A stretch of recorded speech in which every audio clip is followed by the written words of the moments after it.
Hello everyone, स्वागत है आपका आपके अप चैनल अपने एप्लीकेशन सिल्वर इंस्टीट्यूट नागपुर पे। हमारी तैयारी चल रही है आपके CIL एग्जाम को लेकर और उसमें आपको कुछ MCQ क्वेश्चंस कराए जा रहे हैं।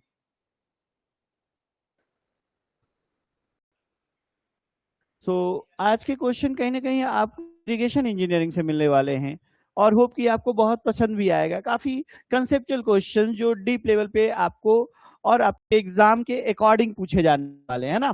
तो इस एग्जाम को टारगेट रख के ही ये सारा कोर्स फ्रेम किया जा रहा है और आगे भी जो सिल्वर इंस्टीट्यूट में कोर्सेज होंगे, जैसे फाउंडेशन बैचेज होंगे, उनके लिए आप थोड़ा वेट करिए। जल्द ही कुछ फाउंडेशन बैच में आपके लिए full theory and question and test series everything AJE competition के लिए आपके लिए कराया जाएगा। स्टार्ट करते हैं इस सेशन को। आपको यहाँ पे ग्रेविटी डैम तो आपको पता होना चाहिए सर। इरिगेशन में जो क्वेश्चन, इरिगेशन का सिलेबस बहुत बड़ा है और उसमें आपका एग्जामिनेशन जो एरिया टारगेट करता है ना, वो बहुत छोटा है। तो एक ऑप्टिमाइजेशन होना चाहिए आपको इरिगेशन पढ़ने के दौरान। अगर आप ऑप्टिमाइज तरीके से नहीं इरिगेशन को कवर करोगे ना, तो कहीं ना कहीं आप इरिगेशन के मार्क्स भी लूज करोगे और मेहनत भी ज्यादा करोगे। Optimization with expert. आपको जो क्वेश्चन पूछे जा रहे हैं वो पूछे जा सकते हैं। वाटर रिक्वायरमेंट्स ऑफ क्रॉप पढ़ना बहुत जरूरी है। मेथड्स ऑफ इरिगेशन आपको थोड़ा पढ़ लेना चाहिए, लेकिन क्या और पढ़ना चाहिए? ग्रेविटी डैम फोकस करके पढ़ना चाहिए। हमने पहला क्वेश्चन ही ग्रेविटी डैम के डिजाइन के अकॉर्डिंग बात किया है। एंड देन आपको पढ़ना चाहिए हेडवर्क्स, है ना। जैसे आप डाइवर्जन हेडवर्क्स पढ़ते हैं, वियर बैराज के बारे में पढ़ना चाहिए। देन उसके बाद आपको अलाइंड एलुवियल कैनल का डिजाइन भी, जहां लेसिस थ्योरी, कैनेडीज थ्योरी की बात की जाएगी। तो ये सारी चीजें आपको कवर करनी होगी। तो चलिए मैं यहाँ पे आपको लेके चलता हूँ। ग्रेविटी डैम डिजाइन, है ना। क्या है question? Gravity dam design, the horizontal silt and water pressure. Silt and water pressure को गामा एस कहते हैं ना। ये कहाँ लगता है भाई? अगर कोई ग्रेविटी डैम है, late this be your gravity dam, और इस ग्रेविटी डैम में तो सबसे पहले तो आपको ये भी जानना चाहिए कि ग्रेविटी डैम होता क्या है। एक डैम को ग्रेविटी डैम आप तभी बोलते हो जब उस डैम पे लगने वाले सारे एक्सटर्नल फोर्सेस को डैम का सेल्फ वेट ही असिस्ट कर ले। If all the external forces are resisted by the self weight of the dam, then it is called gravity dam. So hope कि आप ग्रेविटी डैम को लेके जानते होंगे, बहुत कुछ जानते होंगे। लेकिन आपने ये वाटर है, ये this is up stream side, this is down stream side. आपने वाटर फ्लो करके आएगा तो उसमें सिल्ट भी तो होगा सर, और सिल्ट का डिपोजिशन कहीं ना कहीं ऐसे होगा। सिल्ट ऐसे ऐसे डिपॉजिट करके आएंगे। तो इस सिल्ट के कारण आपको सिल्ट प्रेशर फोर्स लगेगा, है ना। सिल्ट प्रेशर फोर्स लगेगा, जिसका एक कंपोनेंट तो हॉरिजॉन्टल जाएगा, दूसरा कंपोनेंट वर्टिकल जाएगा, है ना। दिस इज PS, और PS का एक कंपोनेंट हॉरिजॉन्टली, क्योंकि ये तो इंक्लाइंड आपको ये लगेगा ना, नॉर्मल टू द सरफेस। तो नॉर्मल टू द सरफेस जो ये फोर्स लग रहा है, इसके दो कंपोनेंट होंगे, vertical component and horizontal component. तो वर्टिकल कंपोनेंट ज्यादा डोमिनेट करेगा हॉरिजॉन्टल कंपोनेंट के तुलना में। सो हॉरिजॉन्टल फोर्स के कैलकुलेशन में और वर्टिकल फोर्स के कैलकुलेशन में जो यूनिट ऑफ सिल्ट है, ये कितना होता है, ये वैल्यू आपसे पूछा गया है। So for horizontal force calculation क्या बोलेंगे? फॉर हॉरिजॉन्टल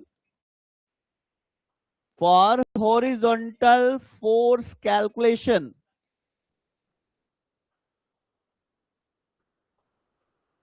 आपको जो गामा एस का वैल्यू है, गामा एस क्या है? सिल्ट और वाटर का जो इक्विवेलेंट टू दैट, ये क्या बोलते हैं? सिल्ट एंड वाटर का जो assumed equivalent to that of fluid mass density पूछा है। क्या पूछा है? क्वेश्चन ध्यान से पढ़ना, mass density. So gamma S is the mass density of silt and water, क्योंकि यहाँ पे सिल्ट भी है और पानी तो है ही, यहाँ पे सिल्ट भी है और पानी तो है ही। तो सिल्ट और वाटर को मिला के जो यूनिट वेट है वर्टिकल डायरेक्शन में, gamma S for horizontal 1360 kg पर मीटर क्यूब, ध्यान रखिएगा साहब। और गामा एस फॉर हॉरिजॉन्टल हो गया ना। एंड फॉर अगर वर्टिकल आपको जानना है, vertical force calculation gamma S का जो वैल्यू होगा 1925 केजी पर मीटर क्यूब होगा। कितना होगा? तो वर्टिकली ज्यादा डोमिनेट करता है, वर्टिकली फोर्स ज्यादा, तो 1925 सर ये वर्टिकल के लिए, ये किसके लिए है? वर्टिकल के लिए है। ये नहीं पूछा है आपसे, आपसे पूछा है हॉरिजॉन्टल। क्या पूछा है? हॉरिजॉन्टल। 360 नहीं, आपको 1000 नहीं, 1000 तो गामा डब्ल्यू होता है, unit weight of water only. 1000 KG पर मीटर क्यूब होगा यूनिट वेट ऑफ वाटर। लेकिन हमसे पूछा है हॉरिजॉन्टल डायरेक्शन में सिल्ट एंड वाटर का ये मास डेंसिटी क्या होगा। तो मास डेंसिटी आपको हॉरिजॉन्टल डायरेक्शन में 1360 केजी पर मीटर क्यूब लेते हैं बाबा। आंसर डी इसका करेक्ट होगा। जो लोग इसका आंसर डी करेंगे वो सही होंगे, और डी के अलावा आपको गलत नहीं करना है। So this are the additional information. हमने आपको बता दिया हॉरिजॉन्टल, क्वेश्चन दे दिया। वर्टिकल भी तो पूछा जा सकता है, और जब वर्टिकल पूछेगा तो आप 1925 याद रखोगे। क्या पूछोगे? 1925 याद रखना, आपका काम हो जाएगा। सिल्ट प्रेशर यहीं पे लगेगा। ठीक है, ठीक है। तो नेक्स्ट क्वेश्चन की ओर आगे बढ़े क्या आपकी इजाजत से? Axis of the dam. देखिए फिर डैम से आपसे क्वेश्चन पूछा है, what is the axis? Axis of the dam क्या है ना? सिल्वर इंस्टीट्यूट हमेशा आपको अच्छे टीचर्स, अच्छे टीम का ये वादा करता है कि आपका जो यहाँ पे एफर्ट होगा, टाइम होगा, वो फुल्ली ऑप्टिमाइज होगा। लीजिए इस क्वेश्चन को बनाइए। The axis of dam is, तो आपको एक्सिस, डैम का एक्सिस पता होना चाहिए ना। जैसे अभी हमने एक डैम का फिगर बनाया था, यही तो डैम है, यही डैम है ना बाबा। मान लेते हैं ये आपका डैम है,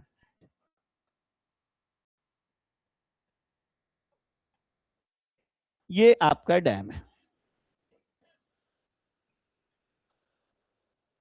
अब इसमें पूछेगा कि एक्सिस कहां है। क्या ये एक्सिस है जो सेंट्रॉइड पे है? नहीं, आप जान लीजिए, हम एक्सिस तो दो होगा ना, एक एक्स एक्सिस होगा, एक वाई एक्सिस होगा। तो एक्स एक्सिस किधर से देख पाएंगे और वाई एक्सिस किधर से देख पाएंगे? अगर आप प्लान में बात करोगे तो एक्सिस कहीं दूसरे तरीके से दिखेगा, और अगर आप क्रॉस सेक्शन में बात करोगे तो एक्सिस दूसरे तरीके से दिखेगा। मेरी बात समझ में आ जानी चाहिए आपको। तो मैं एक फिगर लेता हूं, मैं आपके लिए एक फिगर लेता हूं, एक अच्छे से डैम का क्रॉस सेक्शन बनाता हूं। क्या बनाता हूं? ये डैम क्रॉस सेक्शन है। This is the dam cross section, and इस डैम क्रॉस सेक्शन में ये अपस्ट्रीम साइड में आपने पानी रखा है। This is upstream side and this is down stream side. Late this be the down stream side. अब एक्सिस अगर आपको देखना है ना, तो आप देखो एक्सिस कौन सा है। एक्सिस अगर आपको देखना है तो आप देख लीजिए सर, एक्सिस कौन सा है आपका। अगर क्रॉस सेक्शन में देख रहे हैं, this is the cross section ना। सो क्रॉस सेक्शन में ये एक वर्टिकल लाइन है। क्रॉस सेक्शन में ये क्या है? एक वर्टिकल लाइन है, आपको दिख रहा होगा। In cross section axis is a vertical line passing through downstream edge या अपस्ट्रीम एज? अपस्ट्रीम एज, है ना। तो लिख सकते हैं इन क्रॉस सेक्शन, क्या लिखेगा आप? Definition, in cross section, in cross section axis of dam is, axis of dam is a vertical line. Vertical, this is a vertical line na, vertical line passing through upstream. This is upstream side, this is downstream side, passing through upstream as of top of the dam, top of the, clear है मेरी बात? अगर हम cross section की बात करें, this is your dam cross section, this is cross section. अगर मैं क्रॉस सेक्शन की बात करूं ना सर, तो एक्सिस जो है ये अपस्ट्रीम साइड में जो वर्टिकल लाइन पास कर रहा है, it is a vertical line passing through upstream edge, upstream edge of top of the dam, ये ध्यान रखिएगा। लेकिन एक और एक्सिस और कहां है? तो इसका परपेंडिकुलर ना दूसरा एक्सिस होगा। एक एक्सिस ये है तो दूसरा एक्सिस ये है। इसको कैसे देख पाओगे? इस लाइन को जो मेरा पे है, टॉप से देखना पड़ेगा। क्या पड़ेगा? इन प्लान, प्लान में ही ना टॉप से, तो प्लान में इस लाइन को क्या बोलेंगे? It is a horizontal line, it is a horizontal. अगर प्लान ऊपर से देखा जाए सर, तो ये जो है ये लाइन जो है ना, वो आपको दिखेगा क्या? एक्सिस। तो अगर हम प्लान में बोलेंगे कि इन प्लान, क्रॉस सेक्शन में vertical line, in plan of dam in cross section axis of dam in plan लिखिए axis of dam is a horizontal line ना, is a horizontal line. Dam is a horizontal line passing through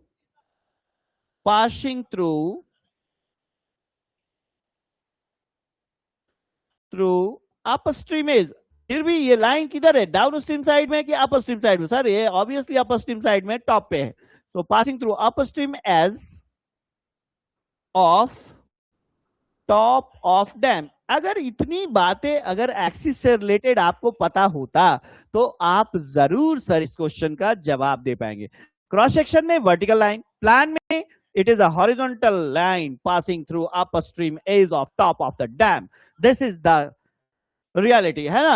about axis आप कभी नहीं बोल सकते हैं कि आपको ये एक्सिस है जो सेंटर से पास करेगा, ये गलत होगा, एकदम से गलत सर. अब मैं इसी इंफॉर्मेशन से पिछले क्वेश्चन का जवाब देना चाहूंगा. जरा बताइए इस क्वेश्चन का जवाब क्या है. So axis of dam is the line joining mid point of the base. क्या लाइन ज्वाइनिंग यहां पे? क्या गलत? No. Centre line of the top, centre line है क्या? नहीं रे बाबा, ये तो लाइन है ना, ये जो लाइन है ना ये यहां से पास करेगा. क्या होगा? ये. और दूसरा जो है ना वो ऐसे है, ये मेरा पेन ये है. तो line of the crown of the dam on down stream side. Down stream मैंने कहीं नहीं लिखा था, डाउन स्ट्रीम मैंने कहीं नहीं लिखा है. अगर मैं एक्सिस ऑफ डैम को एक्सप्लेन किया हूं तो हमेशा अपस्ट्रीम और अपस्ट्रीम पे ही बात की है. डाउन स्ट्रीम का तो बात ही नहीं छेड़े थे. डाउन स्ट्रीम कहीं बोले थे आपको? नहीं बोले थे. तो line of the crown of the dam on upstream side. Line of the crown, crown मतलब टॉप ही तो होता है, crown of the dam on the upstream side. Best option is D sir, best option is D. Matching ना, आपके दोनों definition से क्या कर रहा है, मैच कर जा रहा है, कोई नहीं रोकेगा आपको, है ना. नेक्स्ट क्वेश्चन की ओर जाए. For no tension to develop, the gravity dam, no tension to develop in the gravity dam, eccentricity of the resultant force should be, है ना. For no tension to develop, tension नहीं develop होना चाहिए आपके dam में. अगर tension नहीं चाहिए तो आपको इसेंट्रिसिटी क्या होना चाहिए? चलिए समझते हैं इस बात को. कितना इसेंट्रिसिटी होना चाहिए? तो भाई मेरे this is the base width B ना, ये बेस विड्थ बी है. और आपको इसको कॉलम में भी देखा होगा आपने कि ये लाइन और ये लाइन खींचने के बाद हम यहां पे देख सकते हैं कि ये फर्स्ट b/3 है, ये फर्स्ट b/3 है, ये लास्ट b/3 है. ये क्या है? लास्ट b/3 है. और ये मिडिल थर्ड है. ये क्या है? b, टोटल b है, 1/3 ऑफ b है. तो दिस इज b/3. तो मिडिल थर्ड है. क्या है? Middle third. अब आपका जो रिजल्टेंट होना चाहिए वो इस मिडिल तक, जैसे आपके बहुत सारे हॉरिजॉन्टल एंड वर्टिकल फोर्सेज होंगे. This is summation of vertical, this is horizontal forces.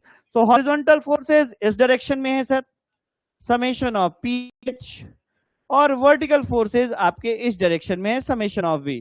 तो रिजल्टेंट कहां होगा? रिजल्टेंट तो ऐसे ही ना, resultant of all the forces तो ऐसे पास करेगा ना. तो रिजल्टेंट जो होना यहां पे, ये इसका मिड पॉइंट है ना. ये क्या हो गया?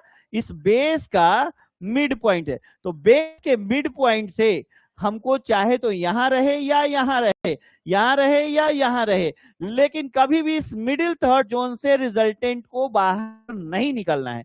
मिडिल थर्ड जोन से अगर बाहर नहीं लगेगा तो ये, अगर कोई रिजल्टेंट यहां से पास कर जाता तो क्या इसेंट्रिसिटी होता? नहीं. मिडिल से पास करेगा तो कोई इसेंट्रिसिटी नहीं होगा. लेकिन मिडिल से अगर दूर जाके कहीं पास कर रहा है तो there will be some sort of eccentricity ना. उस इसेंट्रिसिटी को अगर लिमिट नहीं करेंगे ना तो आपके डैम में टेंशन आएगा. क्या आएगा? टेंशन आएगा. अगर लिमिटेड इसेंट्रिसिटी से ज्यादा इसेंट्रिसिटी आपके डैम में आ चुका है, आप डैम का डिजाइन नहीं करोगे, आप डैम को रीडिजाइन करोगे. ठीक है. सो क्राइटेरिया क्या है कि अगर ये आपने देखा, इस चीज को मैं फिर से यहां पे आपको बताने का कोशिश कर रहा हूं.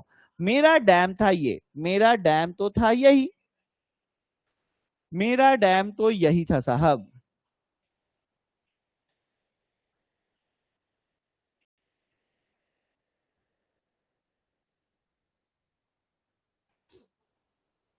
अब इसमें ये जो पॉइंट है ये मिडिल पॉइंट है। अब रिजल्टेंट मान लेते हैं यहां से पास कर रहे हैं, तो रिजल्टेंट को for no tension middle third में होना चाहिए। मिडिल थर्ड से जैसे ही रिजल्टेंट बाहर चला जाएगा आपके डैम में टेंशन आएगा, आपके डैम में क्या आएगा, टेंशन आएगा। सो लिमिट होना चाहिए कि इस मिडिल से इधर यहां तक और इस मिडिल से, तो ये टोटल है कितना, b/3, तो इसका आधा ही ना है ये, तो यहां पे क्या होना चाहिए, इसेंट्रिसिटी जो होना चाहिए b/3 का आधा क्या होगा भाई, b/6 होना चाहिए। सो रिजल्टेंट क्या होना चाहिए, resultant force lies within middle third. ये भी लाइन याद रखिएगा, कहीं कहीं एक्स्ट्रा बात कर रहे हैं, मिडिल थर्ड ऑफ बेस, यही आपका मिडिल थर्ड है। तो मिडिल थर्ड ऑफ बेस में अगर रहेगा तो सबसे ज्यादा इसेंट्रिसिटी कब होगा, जब वो इस लास्ट बाउंड्री से पास कर रहा होगा। तो भाई ये मिडिल है और b/3 में आधा इधर है और आधा इधर है, तो b/3 का आधा इधर, b/6, b/3 का आधा इधर, b/6, तो eccentricity should not more than b/6। जैसे ही इसेंट्रिसिटी b/6 से ज्यादा हो जाएगा, middle third of the base से रिजल्टेंट बाहर हो जाएगा, और उस केस में आपका सर, आपके डैम में सर टेंशन आएगा, और tension is not allowed at all, tension allowed नहीं है आपके डैम में। अगर डैम में आप टेंशन के लिए सोचते हैं तो डैम आपका कब का जा चुका है। तो no tension is allowed in your dam, because आपके डैम मटेरियल कैसे होते हैं, ब्रिटल कैरेक्टर के होते हैं और सडन फेलियर होते हैं, इसीलिए हम टेंशन नहीं, है ना। टेंशन में ब्रिटल मटेरियल वीक है ना सर, टेंशन में क्या है, ब्रिटल मटेरियल्स वीक है।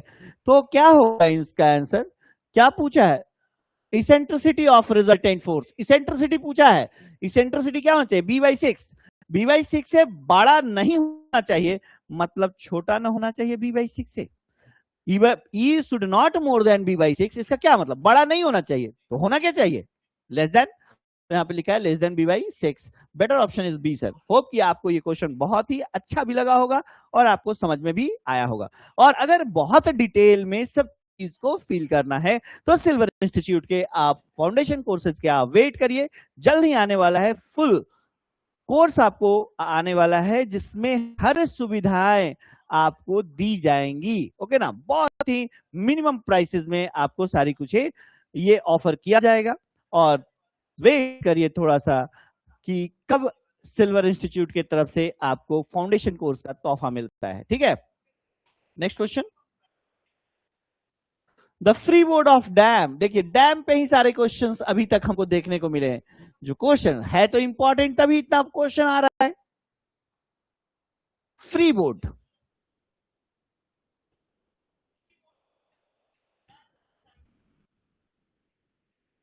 ये वाटर है, ये सिंबल किसका है, वाटर का है।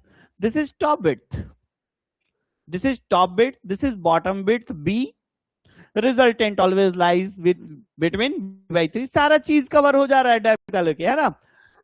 अब यहाँ पे आपने ये जो वाटर लेवल है नॉर्मल पूल लेवल, इसके ऊपर डैम को जितना आप बनाए हैं, ये एक्स्ट्रा स्पेस है, ये एक्स्ट्रा स्पेस है, unforeseen condition, unexpected condition, accidental condition, जब बाढ़ फ्लड आएगा तो राइज होगा ना, उस राइज को क्या करना है, एकोमोडेट करना है, तो आपको सर्टेन फ्री बोर्ड देना होता है।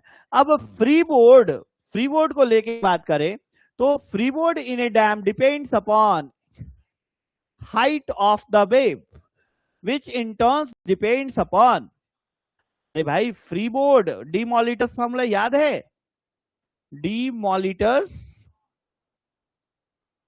फॉर्मूला याद होना चाहिए। डीमोलिटस फॉर्मूले में आपने बोला था कि height of wave HW is equal to 0.0322 root under FV, ये फॉर्मूला याद होगा आप लोग को, 0.0322 root under F E, where F is the fetch. Empirical formula है फेच। फेच इन किलोमीटर आपको पुट करना है, और वेलोसिटी यू विल गेट, और velocity you have to put in kilometre per hour, and H W height of wave you will get in metre. ऐसा कभी होगा कि किलोमीटर पर आवर में इक्वेट करें और मीटर में आ जाएगा डिराइव्ड फार्मूला? तो ऐसा संभव नहीं है। So this is an empirical formula. ये जो फार्मूला है एक इंपिरिकल फार्मूला है, डी मॉलिटस के द्वारा है। ये फार्मूला, छोटा फार्मूला तभी वैलिड है जब एफ मोर देन 32 किलोमीटर होगा। जब f मोर देन 32 किलोमीटर होगा तो ये फार्मूला क्या है, आपके लिए वैलिड है। अब यहां पे देखिएगा जरा कि क्वेश्चन क्या पूछा जाता है। जैसे ही फ्री बोर्ड का बात किया और वेव का बात किया, हाइट ऑफ वेव का बात किया, तो हाइट ऑफ वेव का तो फार्मूला दिया। अब इसको एनालाइज करने से इस क्वेश्चन को बना सकते हैं आप। Which in turn free board of dam depends upon height of wave. Free board जो है, फ्री बोर्ड के लिए एफ बी के लिए आप जानते हैं कोडल प्रोविजन है 1.5 HW और 0.9 मीटर। दोनों में जो बड़ा होगा यूज मैक्सिमम, क्या होगा, यूज मैक्सिमम। तो इन दोनों में जो बड़ा होगा फ्री बोर्ड। तो फ्री बोर्ड कहीं ना कहीं हाइट ऑफ द वेव पे डिपेंड करता है। फ्री बोर्ड कहीं ना कहीं हाइट ऑफ द वेव पे डिपेंड करता है, और हाइट ऑफ वेव जो है कहीं ना कहीं आपके फेच पे डिपेंड करता है कि नहीं करता है। So which in turn depends upon fetch, and this is V आपका विंड वेलोसिटी है। वी क्या है, विंड वेलोसिटी है। क्लियर है मेरी बात? v जो है आपका क्या है, विंड वेलोसिटी है। तो क्वेश्चन फिर से पढ़िए, free board of A dam depends upon height of wave. Yes, free board जो है हाइट ऑफ वेव पे डिपेंड करता है, और हाइट ऑफ वेव कहीं ना कहीं डिपेंड करता है फेच पे और वेलोसिटी पे, मतलब विंड वेलोसिटी पे। किस वेलोसिटी पे? हवा इस डायरेक्शन में चलेगा तो वेव का फॉर्मेशन होगा कि नहीं होगा, और ये वेव जितनी तेजी से हवा जाएगी उतना ही ज्यादा वेव का जो हाइट होगा बड़ा होगा कि नहीं होगा। वेव का हाइट क्या होगा, बड़ा होगा। तो कहीं ना कहीं जो हाइट ऑफ वेव है वो फेच पे भी डिपेंड करेगा एंड विंड वेलोसिटी पे भी डिपेंड करेगा। आप बोलिएगा सर फेच क्या है? तो fetch is the straight length of expense in front of axis of the dam. Axis मैं पिछले क्वेश्चन में बता चुका हूं। आपके एक्सिस के सामने कितना straight length of water expense available है, इस पे डिपेंड करता है कि फेच कितना है ना। So fetch is the straight length of water expanse exposure in front of axis of the dam. Clear है मेरी बात? तो क्या इसका आंसर होगा? फेच पे तो डिपेंड, विंड वेलोसिटी पे भी डिपेंड करता है, फेच पे भी डिपेंड करता है, विंड वेलोसिटी और फेच दोनों पे। तो डेप्थ ऑफ वाटर से कोई मतलब नहीं है, both wind velocity and fetch. Very good answer, D will be the correct option. D क्या है आपका करेक्ट ऑप्शन है। Next, according to Creager the gravity dam, for a gravity dam crest width. अरे भाई क्रेस्ट विड्थ यही था ना अभी,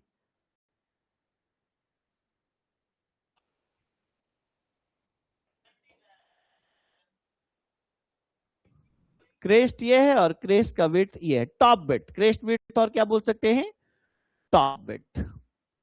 टॉप विड्थ ए जो होता है ना 0.552 रूट अंडर एच होता है। क्या होता है? 0.552 root under H. This is your H, depth of water.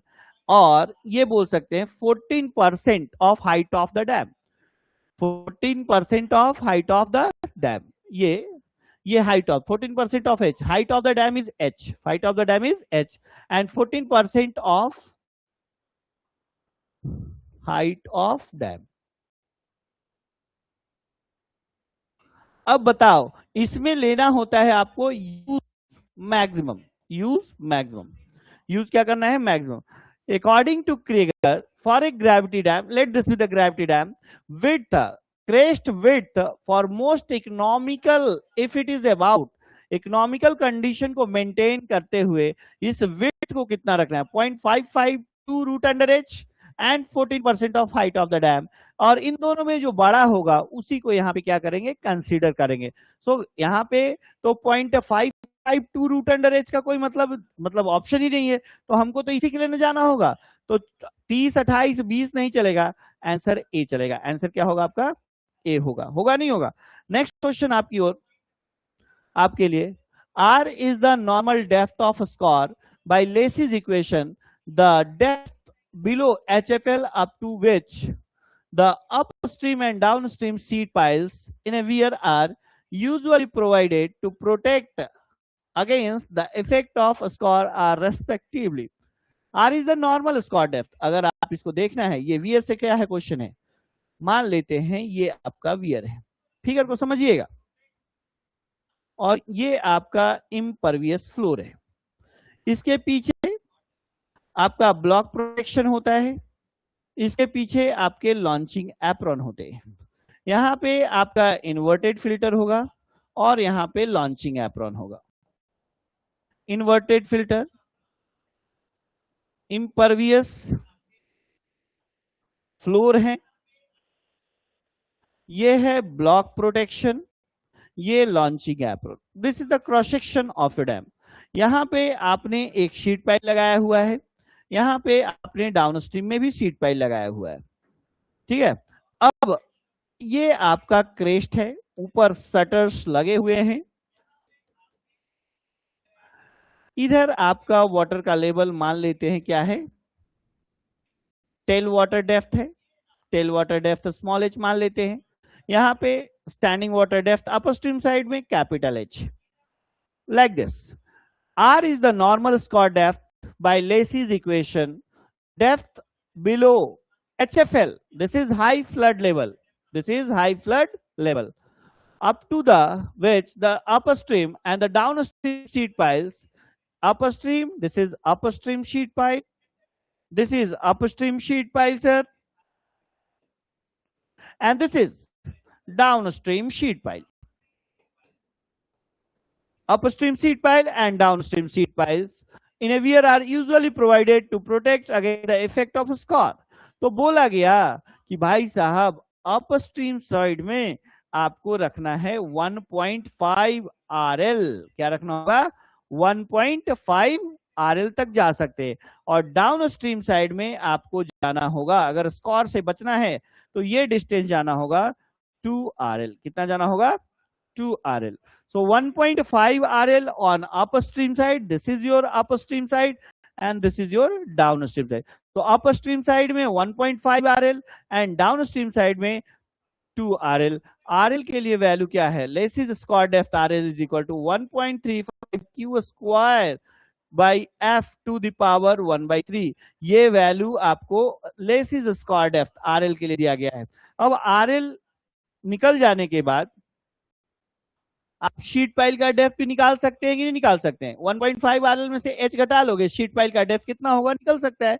तो ये सारी चीजें आपको आपके थ्योरी में पढ़ाई जाती हैं, प्रॉपर पढ़ाई जाती है। और तब अपस्ट्रीम पहले पूछा, डाउनस्ट्रीम बाद में पूछा, कितना होगा हमारा स्कोर डेप्थ, तो डाउनस्ट्रीम में ये 2 RL तक जाना है और अपस्ट्रीम में 1.5 RL तक जाना है। सो अपस्ट्रीम में 1.5 RL एंड डाउनस्ट्रीम में 2 RL। Best option is a sir, best option is a, इसको कोई रोक नहीं सकता। क्वेश्चन बहुत बड़ा दिख रहा था, लेकिन अगर जानकारी होती तो पढ़ते ही आप टिक कर देते, आपको कोई परेशानी नहीं होती। नेक्स्ट क्वेश्चन की ओर आइए।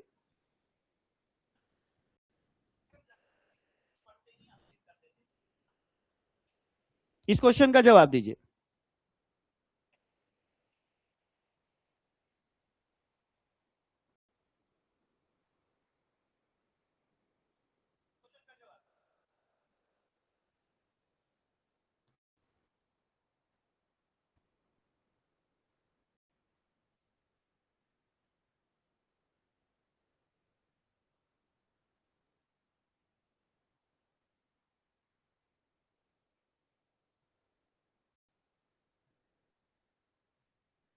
क्या है ये question,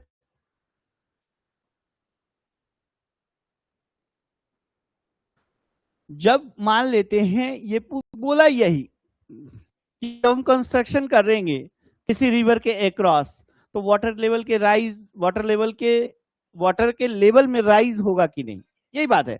as a result of construction, as a result of construction a diversion structure across the river. जैसे रिवर पहले नॉर्मली फ्लो कर रहा था तो उसमें वाटर का लेवल कुछ होगा, लेकिन उस रिवर में आपने कर दिया कुछ क्रॉस, क्रॉस स्ट्रक्चर बनाया है ना, एक क्रॉस द स्ट्रक्चर बनाया। और अक्रॉस द स्ट्रक्चर, जैसे रिवर फ्लो हो रहा है, आपने उसको क्या किया, कोई स्ट्रक्चर उसमें बनाया है क्रॉस।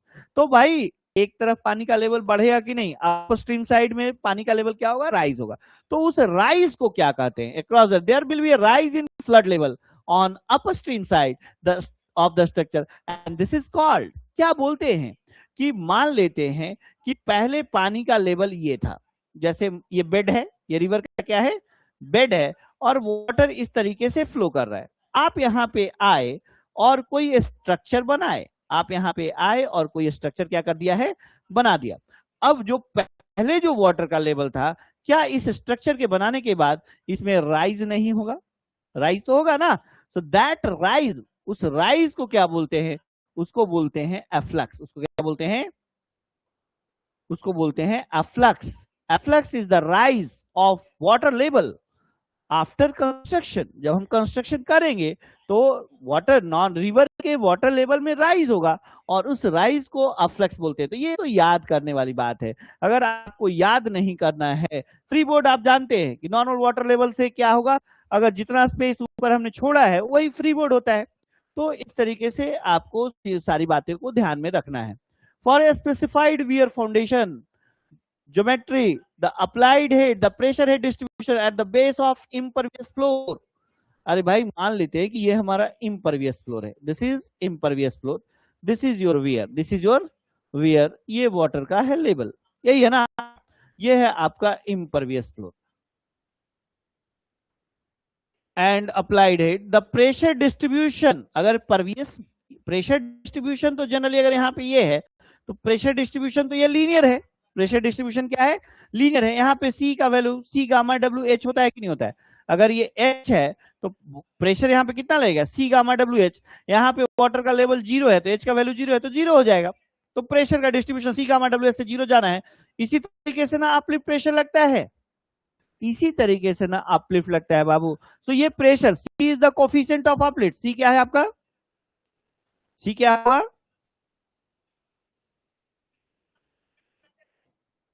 कोफिशिएंट ऑफ अपलिफ्ट, इसको क्या बोलते हैं, coefficient of uplift. C is your coefficient of uplift, gamma W is the unit weight of water, H is the height of standing water on upstream side, है ना। अब ये किन बातों पे डिपेंड करेगा, ये pressure distribution, pressure distribution on the base, base पे ये प्रेशर डिस्ट्रीब्यूशन है।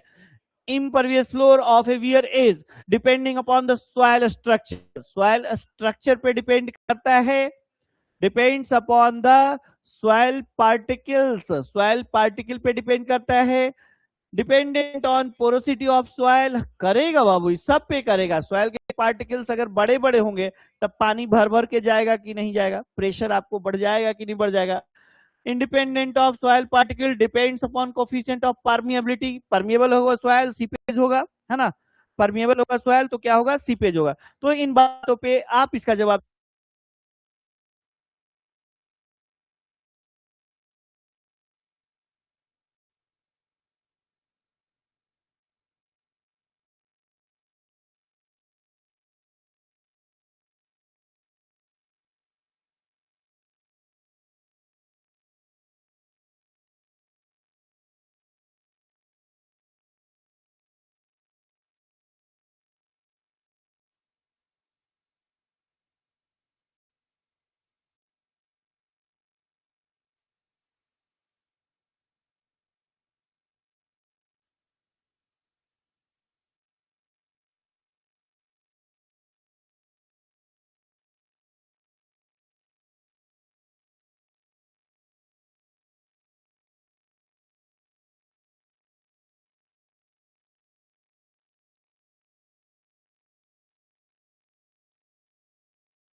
इस लेक्चर को कंटिन्यू करते हैं। तो बहुत अच्छा क्वेश्चन था ये, वेरी गुड क्वेश्चन, है ना। मैं तो इसके लिए मंत्रमुग्ध हो गया कि इतने अच्छे से क्वेश्चन को कैसे फ्रेम, सब कुछ सही लग रहा है। Dependent upon soil particles, yes particles पे डिपेंड करेगा। डिपेंडेंट अपॉन पोरोसिटी, जितना ही पोरस होगा उतना ही आपका प्रेशर, ये प्रेशर लग सकता है। परमिएबिलिटी कोफिशिएंट पे भी डिपेंड करता है। ये एक पॉइंट बोल रहा है कि इंडिपेंडेंट ऑफ सॉइल प्रॉपर्टी, ये गलत लग रहा है। तो गलत तो नहीं बोला था ना खोजने, अरे नालायक यही सही है, क्योंकि यहाँ पे बात किया हुआ है इम्परवियस फ्लोर। क्या बोला हुआ है? Impervious floor. अब पानी अंदर घुसेगा ही नहीं, तो सॉइल पार्टिकल बड़े हो, पोरस हो, कोफिशिएंट ऑफ परमिएबिलिटी ज्यादा हो, क्या ही फर्क पड़ता है? कोई फर्क नहीं पड़ता है इन सारी बातों का, है ना। तो अगर परमिएबल क्या हो आपका, परमिएबल टाइप स्ट्राटा हो, बॉटम अगर परमिएबल है, तो ये सारी बातें मैटर कर जाएंगी। लेकिन यहाँ पे क्या बोल दिया था? Impervious floor. तो आंख खोल के क्वेश्चन देखना है, क्या बोल रहा है, क्या छोटे छोटे पॉइंट्स है जो आपके मतलब को ही चेंज कर देंगे, आपके सोच को ही बदल देंगे। सोच में तो था कि प्रेशर डिस्ट्रीब्यूशन इन सारी बातों पे डिपेंड कर सकता है, लेकिन नहीं करेगा। क्यों नहीं करेगा? क्योंकि आपका ये फ्लोर जो था इम्परवियस था, और इम्परवियस में जब पानी अंदर जाएगा ही नहीं, पानी जब अंदर नहीं जाएगा भाई, तो इन सारी बातों को कोई मतलब रह गया? पानी के द्वारा लगने वाला प्रेशर है ना, ये वाटर का प्रेशर है ना सर। अब पानी जा ही नहीं रहा है, तो क्या ही प्रेशर कर लेगा भाई। सो करने का मतलब आंसर इसका सी कर दीजिएगा और मुस्कुरा लीजिएगा अपने ऊपर कि हाँ, अगर ऐसे क्वेश्चन पढ़ेंगे तो गलत नहीं होगा, और अगर आंख बंद करके चलेंगे तो प्रॉब्लम होगा, है ना। इसलिए क्वेश्चन को ध्यान से पढ़िएगा, ठीक है। Next question, the term piping used in the connection with the weir on alluvial river। alluvial river में पाइपिंग क्या वर्ड है?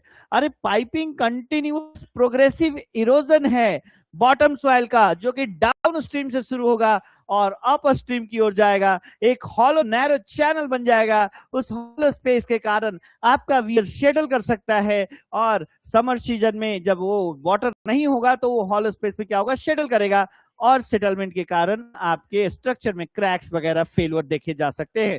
तो piping is one of the failure mode, piping is one of the failure mode. तो इस बात को अगर आपको देखना है तो आपको इस तरीके से देखना चाहिए कि आपका ये मान लेते हैं छोटा सा बियर है या डैम है। अब इस हाइड्रोलिक स्ट्रक्चर में सर इधर से वाटर, इधर से इधर क्या है आपका? कुछ नहीं है। अब यहाँ पे देखो, ये हाइट स्टैंडिंग वाटर है एच वाटर, ये सॉइल परमिएबल था, ये सॉइल क्या था? परमिएबल था। अरे भाई जब ये परमिएबल है माइकल, ये सॉइल परमिएबल है, तो आपके वाटर इसमें से इंटर करते हुए क्या होंगे? इस तरीके से इंटर करेंगे, इस तरीके से इंटर करेंगे और यहां से निकल के बाहर आएंगे। तो जब ये बाहर आएगा, हेड बहुत ज्यादा है, तो ये इस सॉइल को भी तो क्या कर देगा? बाहर लेके जाएगा कि नहीं लेगा? तो इस सॉइल को ये यहाँ लेके चलाया, फिर कहेगा तुम भी चलो भाई, तो ये यहाँ चलाया, फिर कहेगा कि तुम भी चलो भाई, तो डाउन स्ट्रीम में सॉइल का इरोजन शुरू हो गया, और ये एक हॉलो स्पेस, ये एक हॉलो चैनल बनना शुरू हुआ है, एक हॉलो चैनल। फिर ये वाला चल जाएगा, फिर क्या होगा? यहाँ से सॉइल जाएगा, फिर यहाँ से जाएगा, और पूरा एक हॉलो चैनल बन के तैयार होगा, और पानी अब डायरेक्ट यहाँ जाएगा बड़े आराम से। ये जो प्रोग्रेसिव इरोजन है ना, अंडर माइनिंग भी बोल सकते हैं इसको, क्या बोलेंगे? अंडर। तो स्टार्ट कहां से हुआ? पहले यहाँ का पार्टिकल गया, फिर यहाँ का गया, तो शुरुआत कहां से हुई? डाउन स्ट्रीम से। बढ़ा कहां? पाइपिंग आगे बढ़ा कैसे? अप स्ट्रीम साइड की ओर बढ़ा। So this is the gradual erosion of base soil originating from downstream side and moves towards upstream side, like this you can think, है ना। अब इतना बात अगर पाइपिंग के लिए जानते हैं तो क्या a system of pipe, but pipe का कोई सिस्टम नहीं है, ये तो सीपेज के कारण हो रहा है, सीपेज प्रेशर के कारण हो रहा है। आप यहाँ पे vertical pressure exerted by seepage flow at various point on the impervious floor, ये हमको क्लियर नहीं हो रहा है। द प्रोग्रेसिव कंसोलिडेशन नहीं हुआ है, प्रोग्रेसिव इरोजन हुआ है। द प्रोग्रेसिव अंडरमाइनिंग, मैंने वर्ड बोला था, अभी बोला था, अंडरमाइनिंग इरोजन, है ना। Progressive undermining of the foundation due to dislodging, मतलब पार्टिकल क्या हो रहा है? डिसलॉज हो रहा है। Dislodging of the soil particle by seepage water at its point of emergence, ये आपका आंसर क्या हुआ है? सही हुआ है। ऑप्शन नंबर डी को क्या कर लीजिए, करेक्ट कर लीजिए, आपका काम हो जाएगा। नेक्स्ट लेक्चर में आपको, नेक्स्ट सेशन में मैं फिर से कुछ अच्छे क्वेश्चन इरिगेशन के लेके आ रहा हूं। तब तक बने रहिए अपने इस favourite platform silver institute Nagpur पे, जहां पे आपको मिलता है क्वालिटी एजुकेशन, ढेर सारा मोटिवेशन, और आने वाले समय में काफी अच्छे अच्छे कोर्सेज आपके लिए कम से कम प्राइस में क्या होंगे, अवेलेबल होंगे। तो जुड़े रहिए इस चैनल से, आपका भला होगा। आप AEJ प्रिपरेशन को बहुत अच्छे से कवर कर सकते हैं। Thank you.